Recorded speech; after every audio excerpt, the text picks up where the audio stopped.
that time of year when you start to plan the perfect summer schedule. The one that makes sure you have plenty of fun and adventure with your kids, and also that your kids learn those important skills so that they're ready when they leave your home.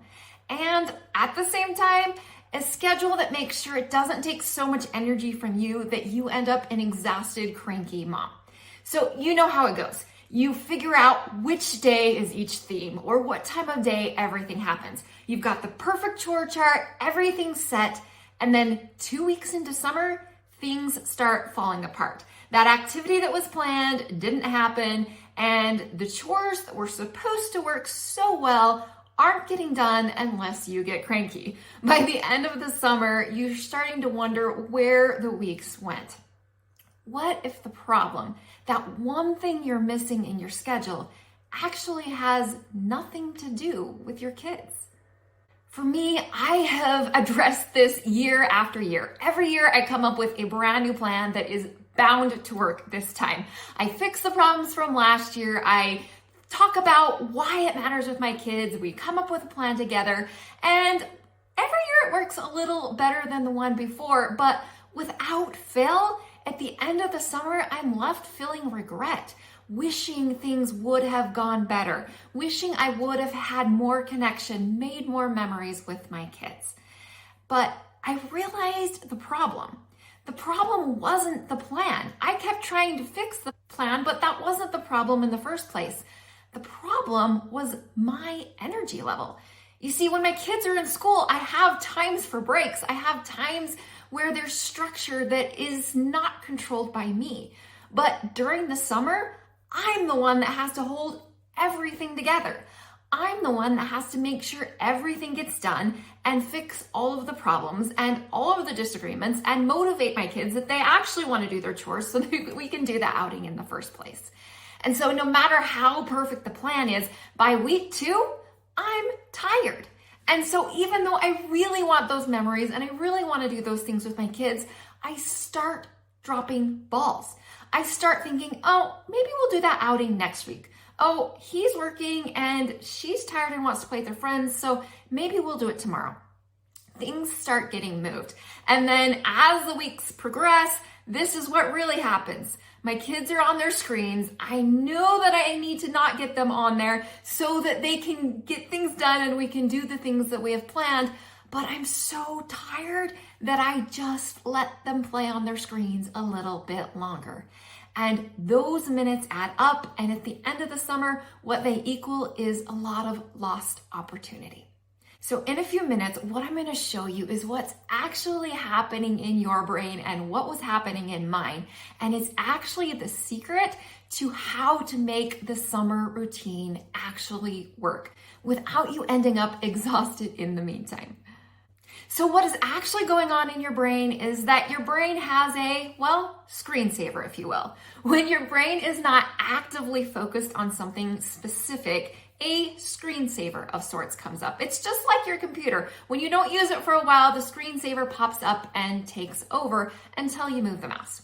Your brain does the exact same thing. When it doesn't have a focused task, the screensaver takes over.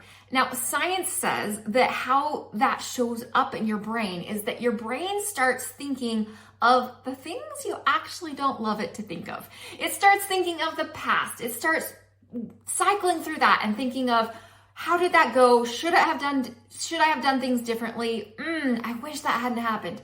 It starts thinking of the future. Oh, I need to do this and then this, and how am I going to work that in? And when am I going to do that? And oh, I really don't want to. It starts thinking negatively. The worst part of that screensaver is that it often starts beating up on you. That's where the mental negative self-talk comes up. Now, what does this have to do with summer? Well, during the school year, you've got a lot of structure. You have to get the kids up and ready and off to school. Then you've got your routine throughout the day. They come home. You've got after school, find a snack, run to practice, do all the things. You've got to do dinner prep, bedtime prep. There's a lot of external structure. Well, in the summer, that structure completely disappears.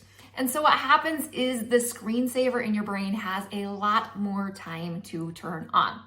So what does that have to do with your summer routine? Well, that screensaver actually takes a lot of mental energy from you. So every minute it is running, your energy level is draining. What this means is that by 3 p.m. or maybe even 10 a.m. in the summer, you're already mentally exhausted.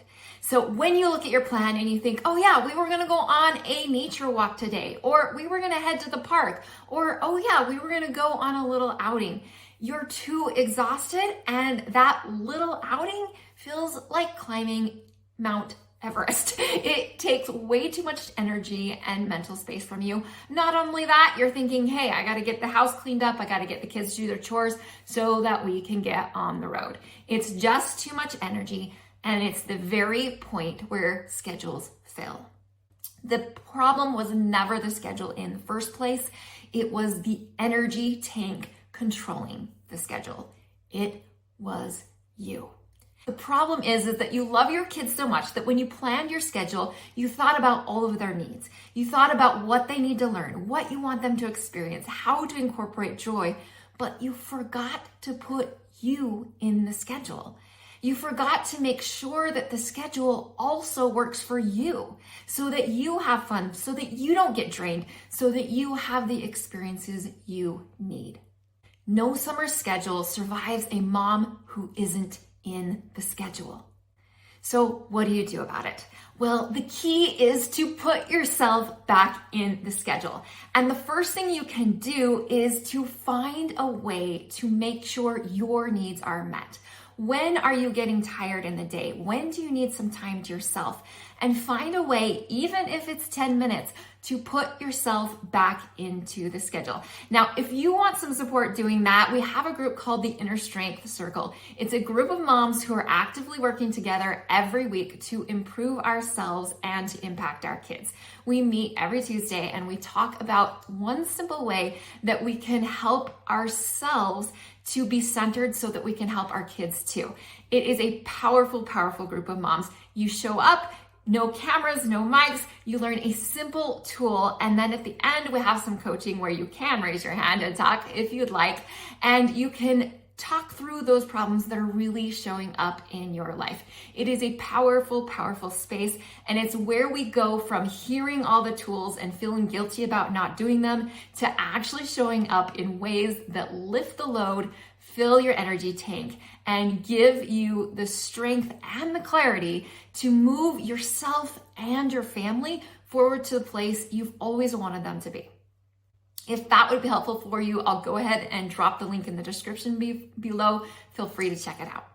So this week, my challenge to you is to put yourself in the summer schedule. Before you take one more step into making sure that schedule is perfect for your kids, make sure you add you to the list you are thinking about when you plan that schedule. Make sure that you have that time you need to recharge and to find peace, because when you find your center, your kids do too. When your battery is charged, you can show up from a place of presence instead of stress, and everyone, including your kids, has a much better summer. A summer that feels fun, a summer that feels connected, and a summer where you feel like you are living your best life and your kids do too.